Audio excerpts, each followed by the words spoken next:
Okay, so we've got a really interesting one today.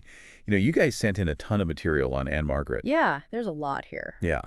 And we're going to kind of try to go through all of it and really dive into her career. She had such a remarkable life and career Oh, absolutely. and really hone in on the relationship she had with Elvis Presley, Of course. especially during and after Viva Las Vegas. That seems to be the key point. Yeah.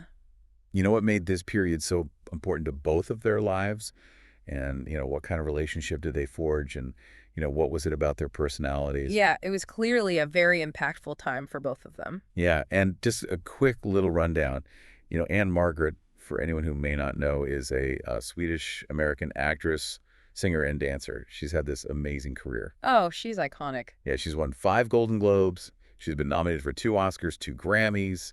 She's got a Screen Actors Guild Award nomination, 6 Emmy nominations, and she actually won an Emmy in 2010. I didn't know that, 2010. Yeah, for Law and Order. SVU. Wow. Yeah. I had no idea. Just like a guest spot, but still an Emmy. That's impressive. Very impressive. She's just a legend. Yeah. And her story starts, believe it or not, in Stockholm, Sweden. Oh, wow. That's right. She wasn't born in the U.S. She was born in Stockholm, moved to the U.S. in 46, became a naturalized citizen in 49. That's really interesting. She was very young when she moved. She was very young. And even as a child, her talents in dance, just obvious. She was just a natural. Her mom even used to make all her costumes for her, sew them up. That's so sweet. Really supportive parents. As a teenager, she was performing on amateur shows and stuff, and all throughout high school, she was doing theater. Then when she went to Northwestern University, she joined a sorority, a singing group called Subtle Tones.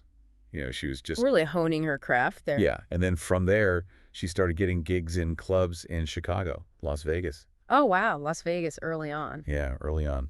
Newport Beach, Yeah. Reno, She was everywhere. all over the place. And she got early encouragement. Marilyn Monroe was a fan of hers. Really? Wow. That's quite an endorsement. I know. Isn't that wild? George Burns was also a big supporter of her talent.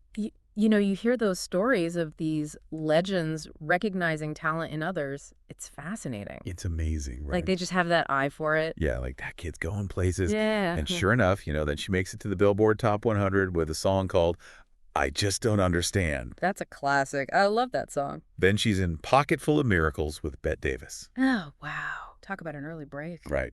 And then she does State Fair with Pat Boone. I remember that one. It was a musical. It was. And she has her first on-screen kiss in that movie. Can you believe it? That's adorable. Do you know who she kissed? It was Pat Boone, of course. Of course. How could I forget? And then, then there's Bye Birdie. Bye Bye Birdie, which really kind of launched her to another level of stardom. I mean, that movie is a classic. Everybody knows that movie. Yeah, and that's kind of the setup for everything we're going to talk about today. It really is, because Bye Bye Birdie really set the stage for her to meet Elvis and for everything that happened on Viva Las Vegas. So July 1963, they meet at Radio Recorder Studios in Hollywood. This is for Viva Las Vegas. This is for Viva Las Vegas. It was Elvis's 14th film. He was already a huge star by then. Oh, he was huge. And Ann-Margret's career was, on fire after Bye Bye Birdie. She was a hot young thing in Hollywood, I bet. And she describes the meeting as very polite, a little chuckle, kind of breaking the ice. It's funny how those little moments can foreshadow something much bigger. Isn't it? But I guess right from the start, they felt something. Ann-Margret described them as soulmates. Yeah, shy on the outside, but unbridled within.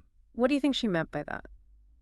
I think they recognized a similar kind of fire in each other. They both lived life, kind of on the edge, maybe a little self-destructive. Oh, definitely. Both of them had those tendencies. And yet, she also says that despite being famous and all that, they were both kind of childlike and emotionally dependent. That's an interesting paradox. It is, isn't it? But I guess it makes sense. They both achieved fame at such a young age. It's got to be hard to navigate all that. And maybe they saw that vulnerability in each other. Yeah, that makes sense. And their connection wasn't just personal. They both had this intense love for music. Oh, yeah. She described it as like a fiery, pent-up passion. It was like music was the language they both spoke fluently. Yeah, she even said they were like mirror images when they moved. When Elvis would thrust his pelvis, hers would too, she said. Oh, my God. That's hilarious, and I can totally see it. They recorded a few duets together too, right? The Lady Loves Me, They're at the bar. Today, Tomorrow, and Forever. That one's my favorite. So much chemistry in that song. Oh, yeah, you can hear the sparks flying. So this on-screen and musical chemistry, did it spill over into real life? It did. They started a love affair pretty quickly, during the filming in Vegas and then back in L.A. Vegas, baby. What a place to fall in love. And it wasn't just a fling. They connected on so many levels. Like what? Give me the details. They both loved motorcycles. That makes sense. That sense of freedom, the wind in your hair. They were both very family-oriented. And they both craved privacy, despite being in the public eye all the time. Oh, I bet. That constant scrutiny must be exhausting. Ann-Margret has talked about how they would stay up late, just talking about their faith, their belief in God. Wow, so they really connected on a spiritual level, too. Deep stuff. And you know what's interesting? The Memphis Mafia, Elvis's inner circle. Oh, yeah, those guys. They were always around. They loved Ann-Margret. They said she understood him better than Priscilla did. That's saying something. Right? Like, even Elvis's best friend saw it. He must have really let his guard down around her. And Elvis, he had these cute nicknames for her. He called her Rusty, which was her character's name in the film. Oh, that's cute. And Thumper, which was like a secret code name when she called Graceland. Thumper! I love that. I know. And she called him EP. Very simple, sweet.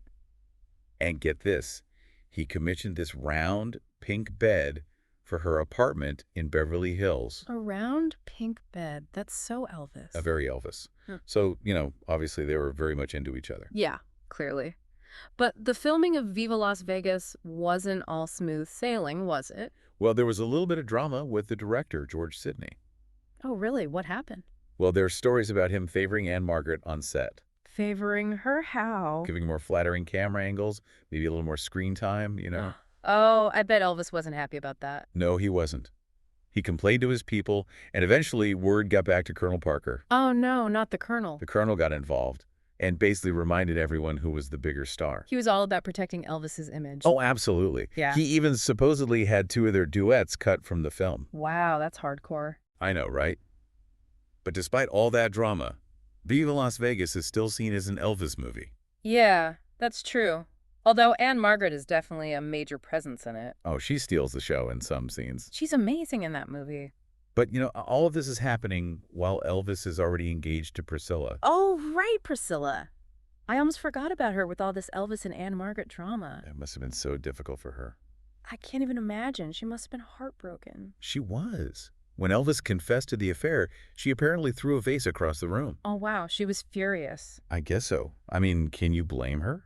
Not at all. That's a natural reaction. Elvis even considered sending her back to Germany. Really? That's a pretty drastic measure. But Colonel Parker stepped in again. Oh, the Colonel. Always pulling the strings. He basically told Elvis to get married, that it was the best thing for his image. Image over everything. That was the Colonel's motto. So, despite the intense connection Elvis and Ann-Margret had, it just wasn't meant to be.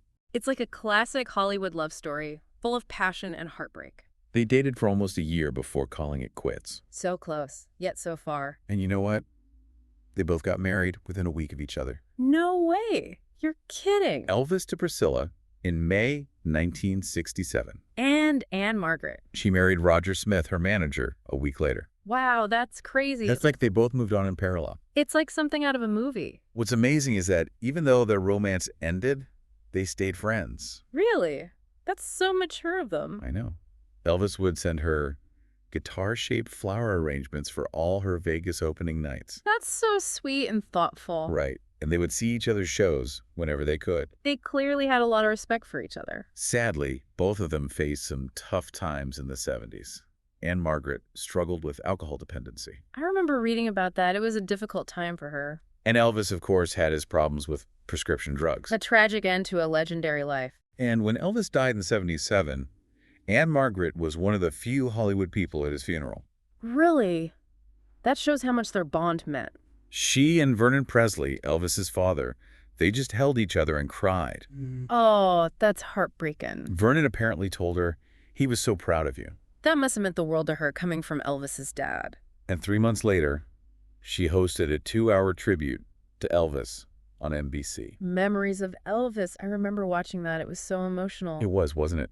And in 1979, she visited Vernon when he was very sick They reminisced about Elvis. She clearly cared for him a lot. She's always spoken about Elvis with so much respect, focusing on his good qualities. She wanted to remember the man she loved, not the headlines. She even said she found it hard to write about their breakup in her autobiography. It obviously left a deep scar.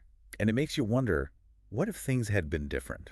What if they had stayed together? Some people think she might have helped him, with his struggles later on. She was so strong, she overcame her own addiction. But others say Elvis maybe wanted a less challenging partner. Someone who wouldn't rock the boat too much. It's all speculation, of course. We'll never know. But it's fascinating to think about. It is. And it's been really interesting going through all this material on Ann-Margret. It really has. She's had an incredible life, so full of ups and downs. She really has. And she's still going strong. That YouTube interview we watched, she was talking about her new rock and roll album. Born to be Wild, I love the title. And her new perfume, with all the profits going to the Vietnam Veterans Memorial Fund. She's always been a big supporter of the troops. She's a really amazing woman. She is. And, it gets you thinking about fame and relationships. Right.